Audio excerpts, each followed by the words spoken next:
Begin by simply listening. Slow down. See just how peaceful they can be.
Wait a minute.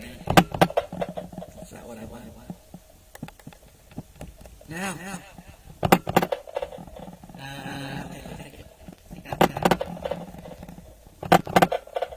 Right.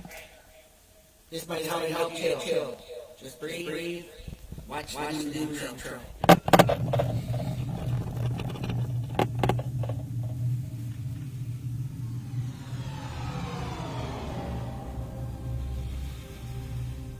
The beginning is a very delicate time.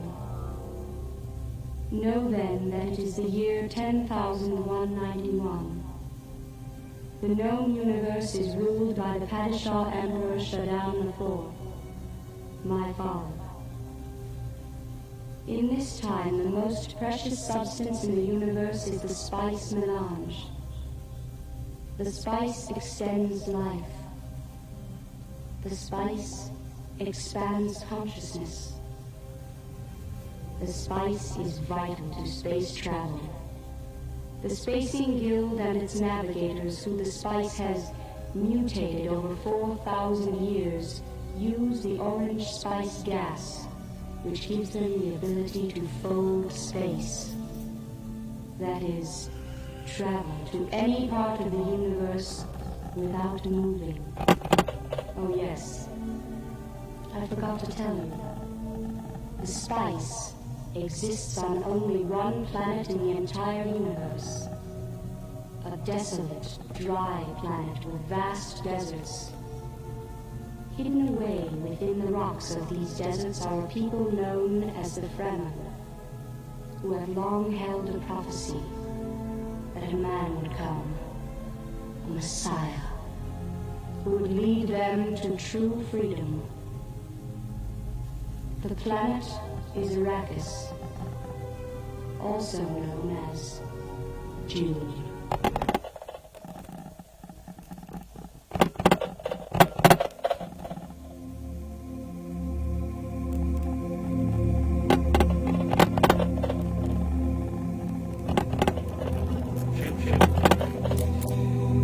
Begin by listening slow now. See just how peaceful they may be. Greenery still filters on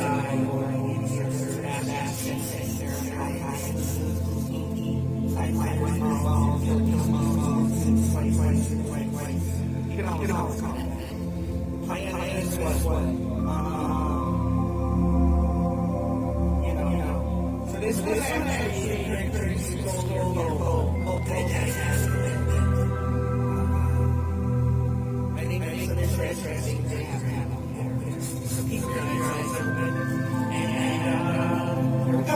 The title is Crimes and Children. Probably someone says this word action.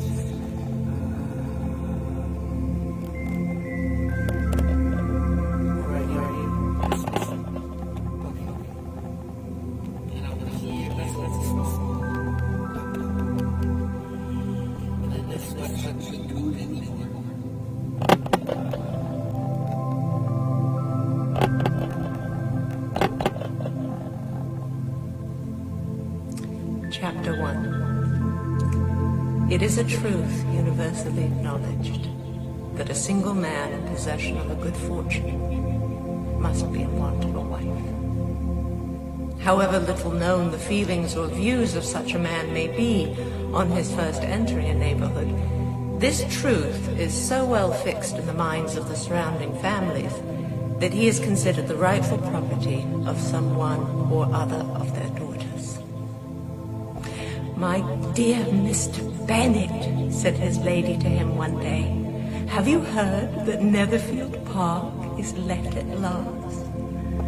Mr. Bennet replied that he had not. "But it..."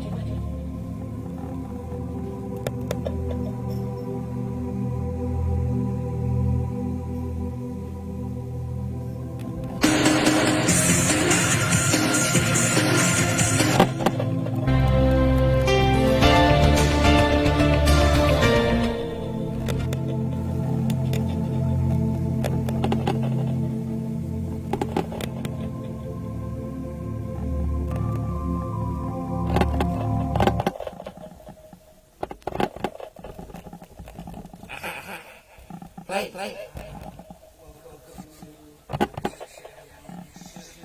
Why is it so small?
Blackstone Audio presents Watership Down by Richard Adams.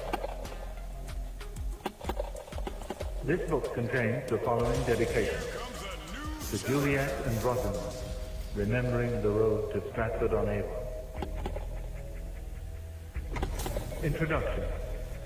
Richard Adams. Whenever our family had to make a long journey in the car, I used to tell stories to my two little girls. Some of these were stories that everybody knows, such as Cinderella and Jack the Giant Killer. But a lot of them were stories that I made up myself. And my daughters particularly liked these, because they felt that they were their own stories and no one else, made up for their own enjoyment. One day, when we had to make a journey of over 100 miles, they asked for a long story, which we have never heard before. But the story could only be spontaneous. I began and started with the first thing that came into my head. Once upon a time, there were two rabbits, called Hazel and Twilight. For some of the animals in the story, I took characteristics and features from real people I had met over the years, so that each rabbit has a distinct, individual personality. As for Piha, the eagle, he was based on a Norwegian resistance fighter whom I had met during the war. Fiber was derived from Cassandra, the Trojan prophetess who was cursed by the god Apollo always to tell the truth and never to be believed. To Hazel, I gave the qualities of an officer under whom I had served. He had the natural power of leadership. He was not only brave, but modest and retiring, yet with excellent judgment. Bigwig was based upon another officer I knew, a tremendous fighter, who was at his best when he had been told exactly what he had to do. In making up this anthropomorphic story, I followed the manner of rugged Kipling in his two jumpers. That is to say, although my rabbits could think and talk, I never made them do anything physical that real rabbits could not do. The story was not finished on that car journey, and I continued it during morning car run after school. When at last it was finished, Juliet said, "That story is too good to waste, Daddy. You ought to write a plan." At first I demurred, but one evening when I was reading aloud to them at bedtime from a not very good book, I finally threw it across the room and said, "Good Lord, I could write better than that myself." Rosamond said, "Well, I only wish you would, Daddy, instead of keeping on talking about it." Thus, taken to time, I finally agreed. I used to write in the evenings after supper, and I read to the girls each bit as I finished it. They were free to criticize, and often suggested alterations in the edition, which I adopted. The comic rabbit Bluebell, for instance, was introduced at their suggestion. To make the rabbits as convincing as possible, I had recourse to The Private Life of the Rabbit by R.M. Lockwood, a well-known English naturalist and ornithologist. We first met when I asked him to read the final draft of the book, and he contributed several good suggestions. I remember, in particular, that he devised a passage in Watership Down in which the rabbits raised Nottingham Forest. We became great friends and used to go for walks together in the country. We also went together on a cruise ship through the Antarctic. An account of this was published in our book, Voyage Through the Antarctic. Watership Down is a real place, like all the places. It lies in North Hampshire, about 6 miles southwest of Newbury, and 2 miles west of Kingston. When I was a little boy, I often walked on the downs with my father, who used to point out the birds and wild flowers, and thus began my lifelong love of natural history. The downs form a singular feature of Southern England. Geologically, they are short and have several birds and wild flowers peculiar to the short country. The Ordnance Survey map for this area is sheet 174, which includes Watership Down and square 4957. This and sheet 185 cover the whole area of the story. The rabbit language, Lapine, was invented word by word in the course of writing. This took place wherever a rabbit word was needed, rather than words used by human beings. For example, going above ground to feed is a phrase hardly needed by human beings. But rabbits would need a single word, a word they quite often needed to use. For example, silky. Again, star was a rabbit word meaning supersonic, parallel with fear. The Lapine plural suffix il rather than the English suffix S, was used to help to emphasize that Latvian was a different language. There is a certain amount of Arabic influence. For example, prata and kehar. Kehar is one of the Arabic words for steet. Again, some of the invented words were given a kind of whisky, fluffy sound. For example, efrap, the sort of noises that rabbits might make if they did so. There is no grammar or construction in the language. It is simply a motley collection of substantives, adjectives, and verbs. Here and there, a word is onomatopoeic. For example, kuradudu, the sound of a tractor going along. With regard to the epigraphs at the head of each chapter, Juliet says, I like them, because when you read one for the first time, you can't imagine how it is going to have anything to do with the story. And then, as you read on, you see how it does. I never thought of the book becoming a bestseller, but I did think in terms of a modest hardback, which I could give to my daughter saying, there you are, this is the book you wanted me to write. I submitted it to one publisher after another, as well as to several literary agents. It was rejected again and again, 7 times in all, always on the same ground. Older children wouldn't like it because it is about rabbits, which they consider babies, and younger children wouldn't like it because it is written in an adult style. I refused to alter the draft in any way and went on knocking on doors. One day, I read in The Spectator a review of a book called Wood Magic by the Victorian author Richard Jefferies, first published in 1881 and never reprinted until now. It occurred to me that the publisher who had reprinted Wood Magic might possibly react favorably to my book. His name, I saw from the review, was Rex Collins. I guessed that this was a fairly small firm without much capital, but it was worth a try. I got in touch with him and submitted the fair typescript. My judgment was right. Rex Collins accepted the book at once. It was he who gave it the title Watership Down. The first edition consisted of no more than 2,500 copies, as much as Rex Collins could afford. He might not have much money, but one thing he could do. He could get a review copy onto every London desk that mattered. That was in November 1972. I was staggered by the number of favorable reviews. But the first edition was quickly sold out, and quite a lot of people complained to me that, much as they wanted to buy a copy, apparently there was none to be had. That winter, Macmillan, New York, accepted the book for publication. What followed was a rather amusing paradox. The American edition, a much larger one, attracted attention in the United Kingdom, so that, in effect, the book came from America to England. The Penguin edition appeared in 1974. A deluxe edition, beautifully illustrated by John Lawrence, appeared in 1976. Since that time, the book has never been out of print and has been published in many translations throughout the world. Year by year, I receive a great deal of fan mail, and not only from young people, but people of all ages. Following the example of the Duke of Wellington, who replied personally to every letter he received, I do my best to answer. Naturally, I am glad that the book has been enjoyed by so large a public, and that it plainly has a wide appeal, although the reason has never been altogether clear to me. I want to emphasize that Watership Down was never intended to be some sort of allegory or parable. It is simply the story about rabbits made up and told in the car.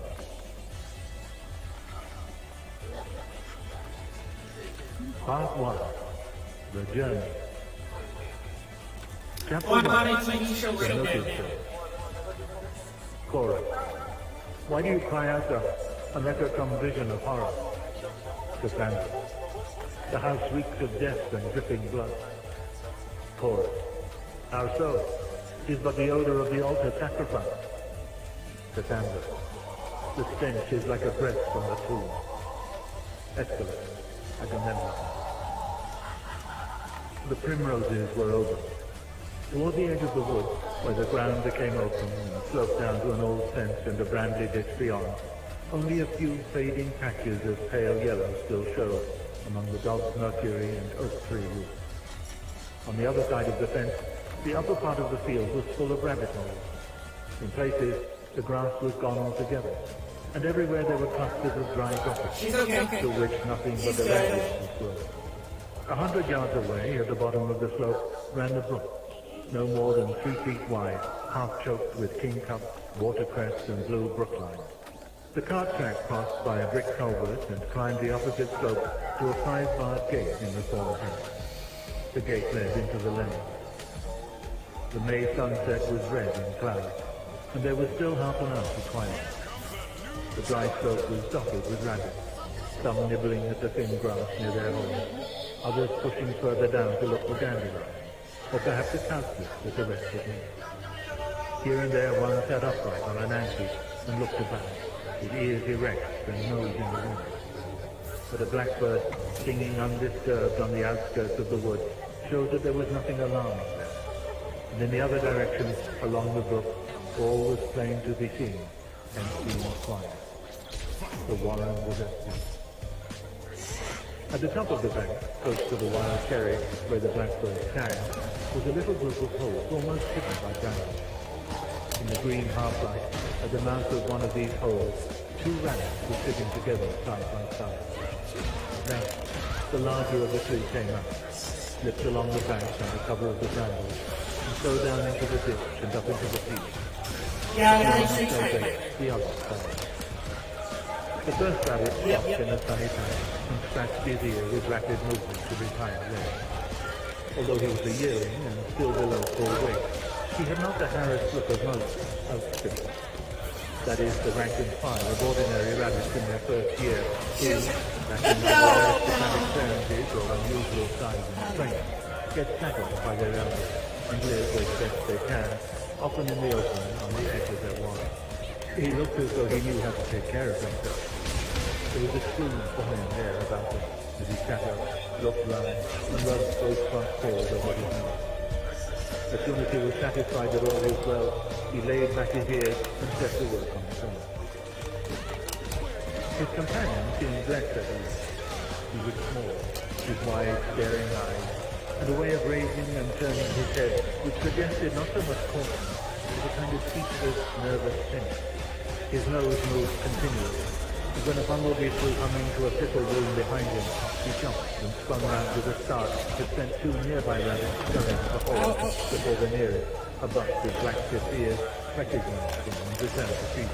"Oh, it's only Fiver," said the black-tipped rabbit, jumping at blue bottles again. "Come on, Buckthorn, what were you telling me?" "Fiver?" said the other rabbit. "Why'd you call that?" "Five in the litter, you know." He was the last and the smallest. You'd wonder nothing had got him by now. I always say a man couldn't see him and a fox wouldn't want him. Still, I admit he seems to be able to keep out of harm's way. Rabbits can count up to 4. Any number above 4 is frère, a lot, or 1,000. Thus they say, ou frère, the 1,000, to mean collectively all the animals, or Elliot, as they call them, of rabbits.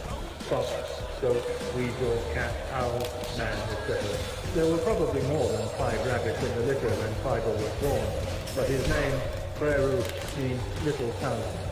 That is, the little one of a lot, or, as they say, a pig, the runt. The small rabbit came closer to his companion, lolloping on long hind legs. "Let's go a bit further, Higgins," he said. "You know, there's something queer about the one I'm feeding. I can't tell exactly what it is. Shall we go down to the brook?" "Oh, no," answered Higgins. "And you can find me a cowslip. If you can't find one, no one." He led the way down the slope, his shadows stretching behind him on the ground. They reached the brook and began nibbling and searching close beside the wheel of the track. It was not long before Fiver found what they were looking for. Cowslips are a delicacy among rabbits, and as a rule there are very few left by late May in the neighborhood of even a small one. This one had not bloomed, and its flat spread of leaves was almost hidden under the long grass. They were just starting on it when 2 larger rabbits came running across from the other side of the nearby cattle lane. "Cowslip," said one. "All right, just leave it to us. Come on, hurry up," he added, as Fiver hesitated. "You heard me, didn't you?" "Fiver found it close by," said Needham. "And we'll eat it," said Bob Wilson. "Cowslips are for house. Don't you know that? If you don't, we can easily teach you." Nearly all warrens have an outlet, or a group of strong or clever rabbits, second year or older, surrounding the chief rabbit and his doe and exercising authority.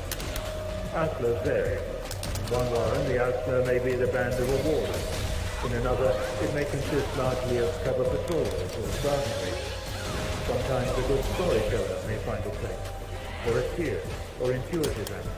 In the Sandalwood warren at this time, the outlaw was rather military in character, though, as will be seen later, not as military as some. Fiver had already turned away. Hazel caught him up by the collar. "I'm sick and tired of it," he said. "It's the same all the time. These are my claws, so this is my calculus. These are my teeth, so this is my bow. I'll tell you, if ever I get into the outlet, I'll treat outskirters with a bit of decency." "Well, you can at least expect to be in the outlet one day," answered Fiver. "You've got some weight on it, and that's more than I thought would happen." "You don't suppose I'll leave you to look after yourself, do you?" said Hazel. "But to tell you the truth, I sometimes feel like clearing out of this warren altogether. Still, let's forget it now and try to enjoy the evening. I tell you what, shall we go across the brook? There'll be fewer rabbits and we can have a bit of peace. Unless you feel it isn't safe," he added. The way in which he asked suggested that he did in fact think that Fiver was likely to know better than himself, and it was clear from Fiver's reply that this was accepted between them. "No, it's safe enough," he answered. "If I start feeling there's anything dangerous, I'll tell you. But it's not exactly danger that I seem to feel about the place. It's, I don't know, something oppressive, like thunder. I can't know what, but it worries me. All the same, I'll come across with you." They ran over the culvert. The grass was wet and thick near the stream, and they made their way up the opposite slope looking for drier ground. Part of the slope was in shadow, for the sun was sinking ahead of them, and Hazel, who wanted a warm, sunny spot, went on until they were quite near the lane. As they approached the gate, he stopped, staring. "Fiver, what's that? Look." A little way in front of them, the ground had been freshly disturbed. 2 piles of earth lay on the grass. Heavy posts, reeking of creosote and paint, towered up as high as the holly trees in the hedge, and the board they carried threw a long shadow across the top of the field. Near one of the posts, a hammer and a few nails had been left behind. The 2 rabbits went up to the board at a hopping run and crouched in a patch of nettles on the far side, wrinkling their noses at the smell of a dead cigarette end somewhere in the grass. Suddenly Fiver shivered and cowered down. "Oh, Hazel, this is where it comes from. I know now, something very bad. Some terrible thing, coming closer and closer." He began to whimper with fear. "What sort of thing? What do you mean? I thought you said there was no danger." "I don't know what it is," answered Fiver wretchedly. "There isn't any danger here at this moment, but it's coming. It's coming. Oh, Hazel, look, the field. It's covered with blood." "Oh, don't be silly. It's only the light of the sunset." "Fiver, come on, don't talk like this. You're frightening me." Fiver sat trembling and crying among the nettles, but Hazel tried to reassure him, and to find out what it could be that had suddenly driven him to Cybertron. If he was terrified, why did he not run for safety, as any sensible rabbit would? But Fiver could not explain, and only grew more and more distressed. At last Hazel said, "Fiver, you can't sit crying here. Anyway, it's getting dark. We'd better go back to the barn." "To the barn?" whispered Fiver. "It'll come there, don't think it won't. The field's full of blood." "Now stop it," said Hazel firmly. "Just let me look after you for a bit. Whatever the trouble is, it's time we got back." He ran down the field and over the brook to the cattle. Here there was a delay, for Fiver, surrounded on all sides by the quiet summer evening, became helpless and almost paralyzed. When at last Hazel had got him back to the ditch, he refused at first to go underground, and Hazel had almost pushed him down the hole. The sun set behind the opposite slope. The wind turned colder with a scatter of rain, and in less than an hour it was done. All colour had faded from the sky, and although the big board by the gate creaked slightly in the night wind, as though to insist that it had not disappeared in the darkness, but was still firmly where it had been put, There was no passerby to read the sharp, hard letters that cut straight as black knives across his white surface. They said, "This ideally situated estate, comprising 6 acres of excellent building land, is to be developed with high-class modern residences, such as Martin Limited of Newbury, Boston."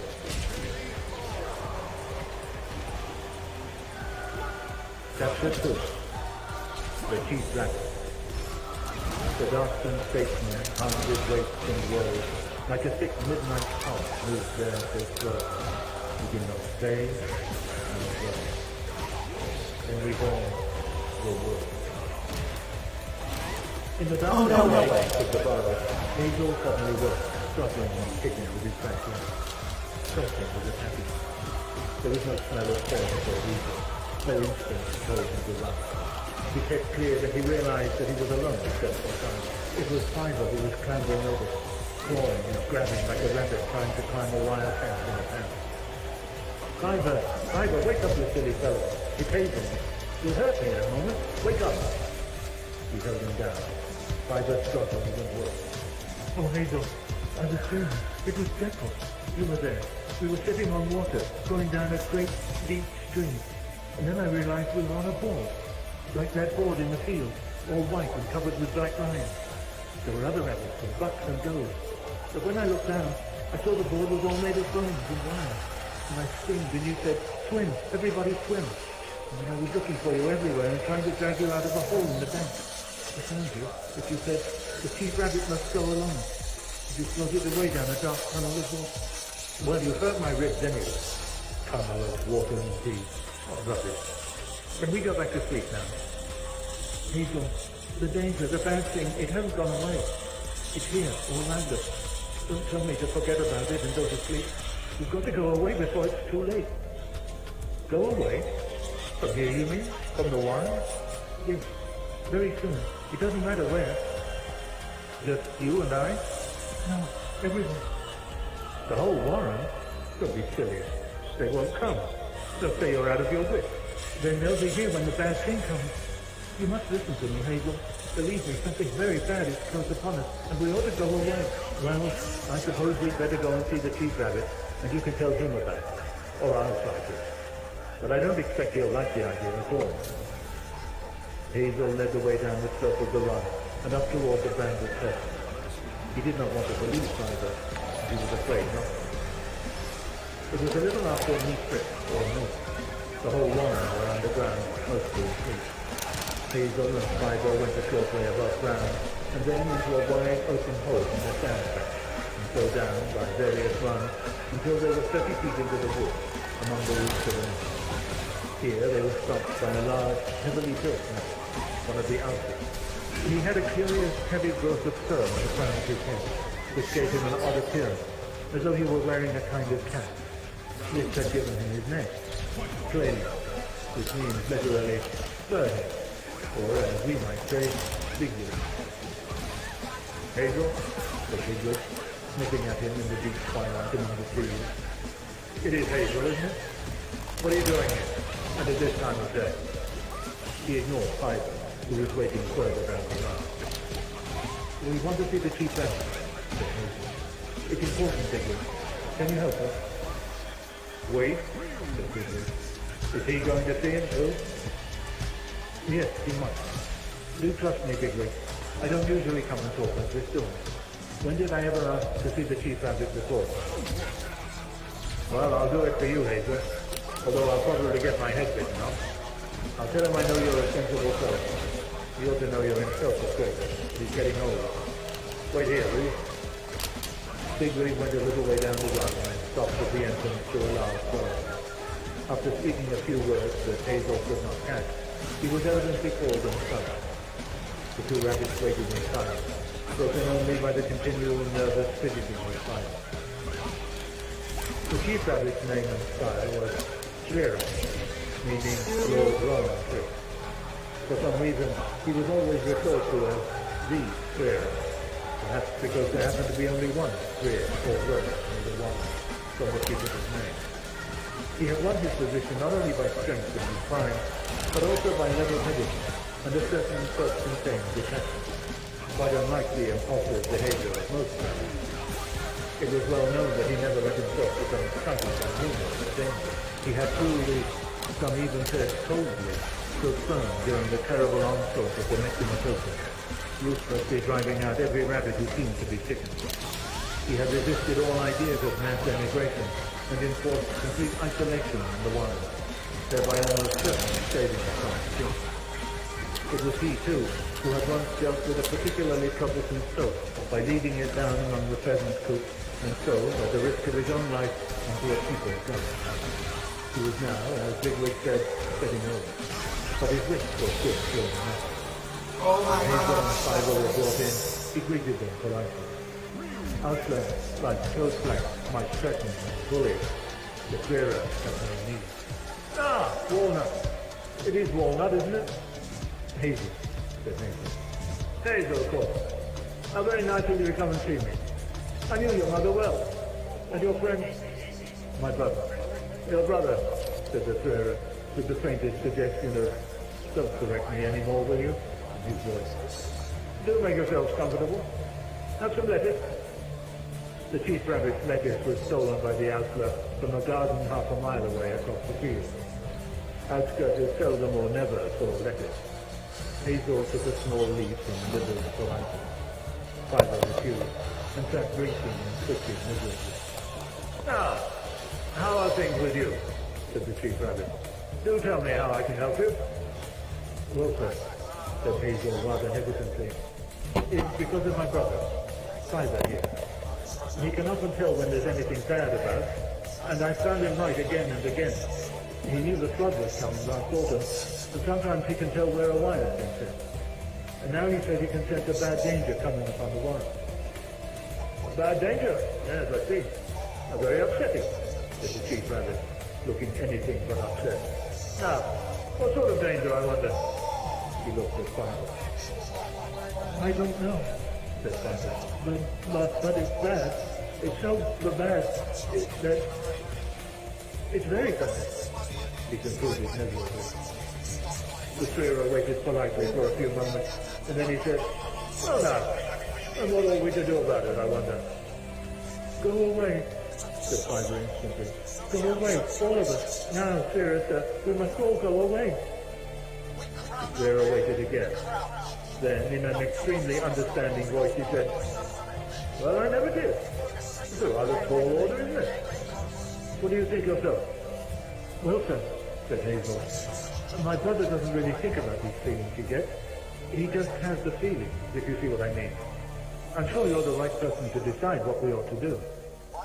Oh, that's very nice of you to say that. I hope I am. But now, my dear fellows, let's just think about this a moment, shall we? It's May, isn't it? Everyone's busy and most of the rabbits are enjoying themselves. No Elio for miles, or so they tell me. No illness, good weather. And you want me to tell the Warren that your brother here has got a hunch, and we must all go traipsing across country to goodness knows where and risk the consequences, eh? What do you think they'll say? Oh, they like it, eh? Did they take it from you? Said Fiver suddenly. Oh, that's very nice of you, said the Threra again. Well, perhaps they would, But I should have to consider it very carefully indeed. No serious step, of course. And then, but there's no time, Threra, blurted out Fiver. I can feel the danger like a wire around my neck. Like a wire. Hazel, help! He squealed and rolled over in the sand, kicking frantically, as a rabbit does in a snare. Hazel held him down with both forepaws and he grew quiet. I'm awfully sorry, Chief Rabbit, said Hazel. He gets like this sometimes. He'll be all right in a minute. What a shame. Poor fellow. Don't you want to go home and rest? Yes. We'd better take him along now. Well, it's really been extremely good of you to come and see me, Walnut. I appreciate it very much indeed. Now, I shall think over all you said most carefully. You can be quite sure of that. Bigwig, just wait a moment, will you? As Hazel and Fiver made their way dejectedly down the run outside the Threra burrow, they could just hear from inside the chief rabbit's voice, assuming a rather sharp one, interspersed with an occasional, yes, sir, no, sir. Bigwig, as he had predicted, was getting his head bitten off.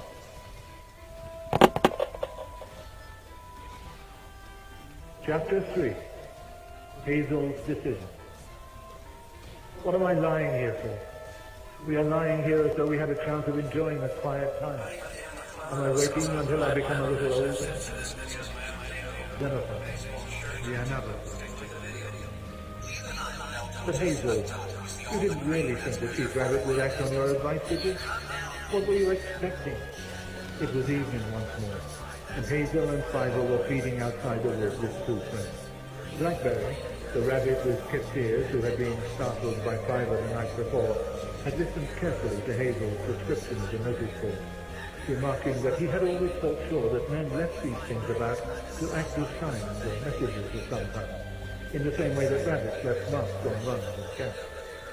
It was another neighbor, Dandelion, who had now brought the talk back to the Sarah and his indifference to Fiver's fear. I don't know what I expected, said Hazel. I'd never been near the Chief Rabbit before, but I thought, well, even if he won't listen, at least no one can say afterward that we didn't do our best to warn him. You're sure then that there's really something to be afraid of? I'm quite certain. I've always known Fiver was this.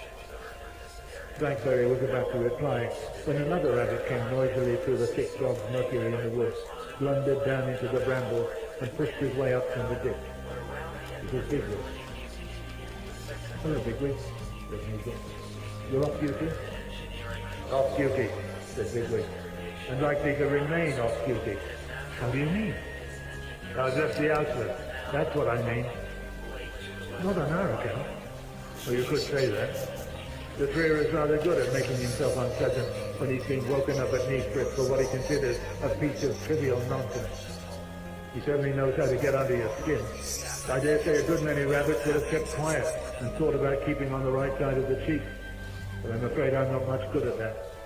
I told him that the ouster's privileges didn't mean all that much to me in any case, and that a strong rabbit could always do just as well by leaving the warren. He told me not to be impulsive and think it over, but I can't stay. Message stealing isn't my idea of a jolly life, nor sentry duty in the burrow. I'm in a fine temper, I can tell you. No one will steal Lettuce's food, said Fiver quietly. Oh, that's you, Fiver, is it? Said Bigwig, noticing him for the first time. Good. I was coming to look for you. I've been thinking about what you said to the Chief Rabbit. Tell me, is it a sort of tremendous hoax to make yourself important, or is it true? It is true, said Fiver. I wish it were. Then you'll be leaving the warren? They were all startled by the bluntness with which Bigwig went to the point. Dandelion muttered, "He's a warren. Rich." While Blackberry twitched his ears and looked very intensely, first at Bigwig and then at Hazel. It was Hazel who replied. "Fiver and I will be leaving the warren tonight," he said deliberately. "I don't know exactly where we shall go, but we'll take anyone who's ready to come with us." "Right," said Bigwig. "Then you can take me." The last thing Hazel had expected was the immediate support of a member of the outfit. It crossed his mind that although Bigwig would certainly be a useful rabbit in a tight corner, he would also be a difficult one to get on with. He certainly would not want to do what he was told, or even asked, by an outsider. "I don't care if he is in the outfit," thought Hazel.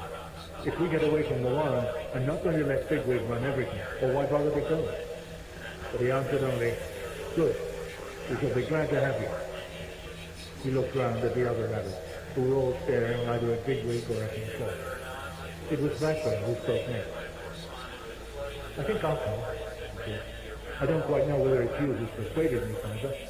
But anyway, there are too many bucks in this warren, and it's pretty poor fun for any rabbit that's not in the outside. The funny thing is that you feel terrified to stay, and I feel terrified to go. Foxes here, weasels there, Fiver in the middle, the gone dull care." He pulled out a burnet leaf and ate it slowly, concealing his fear as best he could, for all his instincts were warning him of the dangers in the unknown country beyond the warren. "If we believe Fiver," said Hazel, "it means that we think no rabbits at all ought to stay here. So between now and the time when we go, we ought to persuade as many as we can to join us." "I think there are one or two in the outfit who might be worth sounding," said Bigwig. "If I can talk them over, they'll be with me when I join you tonight. But they won't come because of Fiver. They'll be juniors, discontented fellows like me. You need to have heard Fiver yourself to be convinced by him. He's convinced me. It's obvious that he's been sent some kind of message, and I believe in these things. I can't think why he didn't convince the Thriller. Because the Thriller doesn't like anything he hasn't thought of for himself. But we can't bother with him anymore now. We've got to try to collect some more rabbits and meet again here, Fuinle. And we'll start Fuinle too. We can't wait longer. The danger's coming closer all the time, whatever it is. And besides, the Thriller isn't going to like it if he finds out that you've been trying to get at rabbits in the outlet, Bigwig. Neither is Captain Holly, I guess. They won't mind odds and ends like us clearing off, but they won't want to lose you. If I were in your place, I'd be careful whom I pick to talk. Why is it so quiet? Chapter 4. The Departure. Now, sir, young Fortinbras, of unimproved metal, hot and cold, passed in the skirts of Norway, here and there, sharps up a list of lawless residents for food and diet to some enterprise that have a stomach in. Shakespeare. Hamlet. Fuinle means afternoon. Rabbits, of course, have no idea of precise time or punctuality. In this respect, they are much the same as primitive people, who often take several days over assembling for some purpose, and then several more to get started. Before such people can act together, a kind of telepathic feeling has to flow through them and ripen to the point when they all know that they are ready to begin. Anyone who has seen the martins and swallows in September assembling on the telephone wire, critters, making short flights, singing and in groups over the open, stubbly fields, returning to form longer and even longer lines above the yellowing verges of the lanes, the hundreds of individual birds merging and blending in a mounting excitement into swarms, and these swarms coming loosely and untidily together to create a great unorganized flock, thick at the center and ragged at the edges, which breaks and reforms continually like clouds or waves, until that moment when the greater part, but not all of them, know that the time has come. They are off, and have begun once more that great southward flight which many will not survive. Anyone seeing this has seen at work the current that flows among creatures who think of themselves primarily as part of a group, and only secondarily, if at all, as individuals, to fuse them together and impel them into action without conscious thought or will. Has seen at work the angel which drove the first crusade into Antioch and drives the lemmings into the sea. It was actually about an hour after moonrise and a good while before midnight when Hazel and Fiver once more came out of their burrow behind the brambles and slipped quietly along the bottom of the ditch. With them was a third Pipkin, a friend of Fiver. Slough means any small concavity in the grass where moisture may collect, e.g. the dimple formed by a dandelion or thistleton. He too was small and inclined to be timid, and Hazel and Fiver had spent the greater part of their last evening in the warren in persuading him to join them. Pipkin had agreed rather hesitantly. He still felt extremely nervous about what might happen once they left the warren, and had decided that the best way to avoid trouble would be to keep close to Hazel and do exactly what he said. The three were still in the ditch when Hazel heard a movement above. He looked up quickly. "Who's there?" he said. "Dandelion?" "No, I'm Hawkbit," said the rabbit, who was peering over the edge. He jumped down among them, landing rather heavily. "Do you remember me, Hazel? We were in the same burrow during the snow last winter. Dandelion told me you were going to leave the warren tonight. If you are, I'll come with you." Hazel could recall Hawkbit, a rather slow, stupid rabbit whose company for 5 snowbound days underground had been distinctly tedious. Still, he thought, this was no time to pick and choose. Although Bigwig might succeed in talking over one or two, most of the rabbits they could expect to join them would not come from the outset. They would be outskirts, who were getting a thin time and wondering what to do about it. He was running over some of these in his mind when Dandelion appeared. "The sooner we're off, the better, I reckon," said Dandelion. "I don't much like the look of them." After I persuaded Hawkbit here to join us, I was just starting to talk to a few more, when I found that Philsack fellow had followed me down the run. "I want to know what you're up to," he said, and I don't think he believed me when I told him I was only trying to find out whether there were any rabbits who wanted to leave the warren. He asked me if I was sure I wasn't working up some kind of plot against the Thriller, and he got awfully angry and suspicious. He put the wind up me, to tell him the truth, so I just brought Hawkbit along and left it at that. "I don't blame you," said Hazel. Knowing Toad Black, I'm surprised he didn't knock you over first and ask questions afterwards. All the same, let's wait a little longer. Blackberry ought to be here soon. Time passed. They crouched in silence while the moon shadows moved northward in the dark. At last, just as Hazel was about to run down the steps of Blackberry's burrow, he saw him come out of his hole, followed by no less than 3 rabbits. One of these, Buckstone, Hazel knew well. He was glad to see him, for he knew him for a tough, sturdy fellow who was considered certain to get into the outskirts as soon as he reached Paul Way. But I dare say he's impatient, thought Hazel, or he may have come off worse in some scuffle over a doe and taken it hard. So with him and Bigwig, at least we shan't be too badly off if we run into any fighting. He did not recognize the other 2 rabbits, and when Blackberry told him their names, Speedwell and Acorn, he was none the wiser. But this was not surprising, for they were typical outskirters, thin-looking 6-monthers with the strained, wary look of those who are only too well used to the thin end of the stick. They looked curiously at Fiver. From what Blackberry had told them, they had been almost expecting to find Fiver foretelling doom in a poetic tongue. Instead, he seemed more calm and normal than the rest. The certainty of going had lifted a weight from Fiver. More time went slowly by. Blackberry scrambled up into the fern, and then returned to the top of the bank, fidgeting nervously and half inclined to bolt at nothing. Hazel and Fiver remained in the ditch, nibbling half-heartedly at the dark grass. At last, Hazel heard what he was listening for, a rabbit, or was it 2, approaching from the woods. A few moments later, Bigwig was in the ditch. Behind him came a hefty, brisk-looking rabbit, something over 12 months old. He was well known by sight to all the warren, for his fur was entirely grey, with patches of near white that now caught the moonlight as he sat scratching himself without speaking. This was Silver, a nephew of the Friar, who was serving his first month in the outlet. Hazel could not help feeling relieved that Bigwig had brought only Silver, the quiet, straightforward fellow who had not yet really found his feet among the veterans. When Bigwig had spoken earlier of sounding out the outlaw, Hazel had been in 2 minds. It was only too likely that they would encounter dangers beyond the warren, and that they would stand in need of some good fighting. Again, if Fiver was right, and the whole warren was in imminent peril, then of course they ought to welcome any rabbit who was ready to join them.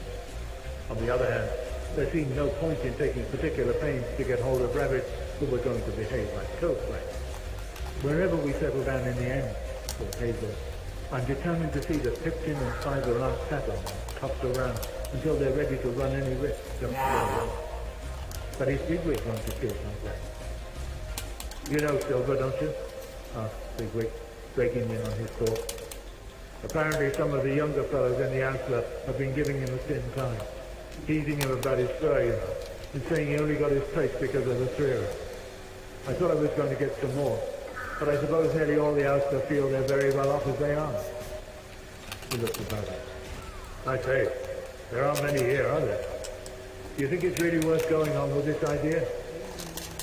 Silver seemed about to speak, when suddenly there was a pattering in the undergrowth above, and 3 more rabbits came over the bank from the wood. Their movement was direct and purposeful, quite unlike the earlier haphazard approach of those who were now gathered in the ditch.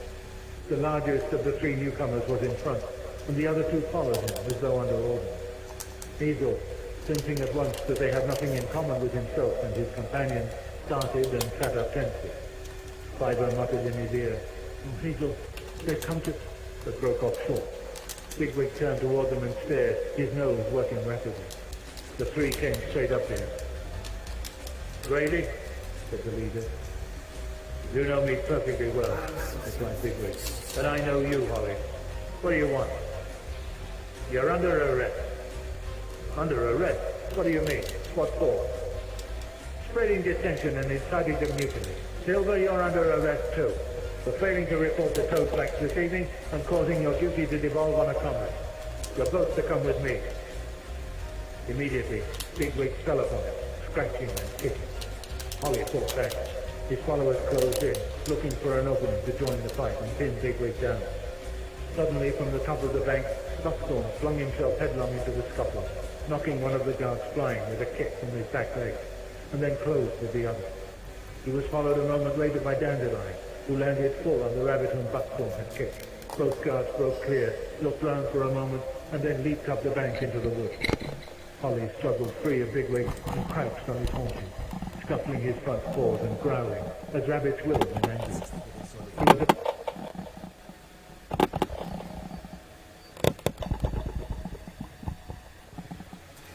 Well, that was an interesting episode, as good as they've ever been, if I can say so myself. I've been your host, your obedient servant, Sebastian St. Seraphine's Mom.